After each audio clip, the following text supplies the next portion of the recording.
หมู่บ้านที่มีอาชีพผลิตหม้อดินอยู่สาธารณรัฐสังคมนิเวียดนามกำลังเล็งสนองสินค้าในวันบุญประจำชาติปัจจุบันอยู่หมู่บ้านอาชีพผลิตหม้อดินที่เป็นมูลเสื้อตือเซินเงอานสาธารณรัฐสังคมนิเวียดนามบรรยากาศการเฮ็ดเวียกกำลังคึกคืนเพื่อให้ได้หม้อดินที่มีความสวยสดงดงามออกมาทั้งหมดนั้นบ่เพียงแต่เป็นการตอบสนองความเรียกร้องต้องการในบุญปีใหม่ประจำชาติเท่านั้นแต่ยังเป็นการรักษามูลเสื้อของอาชีพที่มีมาหลายเสียนคนนี้ไว้ให้ได้ตลอดไปแม่เฒ่าดงทีเมียนอาศัยอยู่หมู่บ้านที่ผลิตหม้อดินตือเชิญแงอานถึงว่าเพิ่นจะมีอายุ80ปีแล้วก็ตามแต่เพิ่นก็ยังสืบต่อสู่ชนติดพันกับอาชีพผลิตหม้อดิน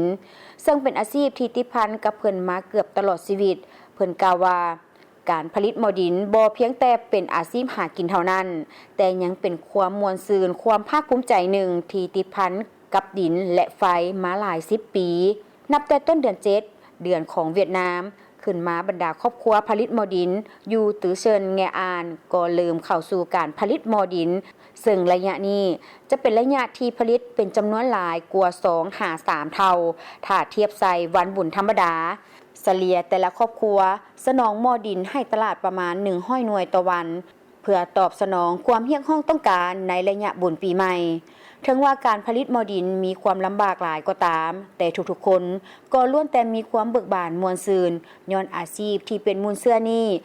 สิ่งเหล่านี้ยังคงรักษาได้ในยุคชีวิตการเป็นอยู่แบบทันสมัยท่านเวียนกงมิงหัวหน้าวัฒนธรรมตาแสงแบกฮาแงอานได้กล่าวว่าการผลิตหม้อดินออกมายังบ่เพียงพอต่อความเรียกร้องต้องการของตลาดผลิตออกมาเท่าใดก็ขายหมดเท่านั้นและปัจจุบันพวกข้าพเจ้าก็กำลังสร้างแผนพัฒนาโครงการและโฆษณาการท่องเที่ยวโดยนำเอาประสบการณ์ในการปั้นหม้อดินเข้าในการท่องเที่ยวแบบมีส่วนร่วมของนักท่องเที่ยวและการร่วมกิจกรรมการปั้นหม้อดินเพื่อให้ประชาชนในหมู่บ้านได้มีรายรับพร้อมทั้งเป็นการโฆษณารักษาวัฒนธรรมอาชีพการปั้นหม้อดินเติมอีก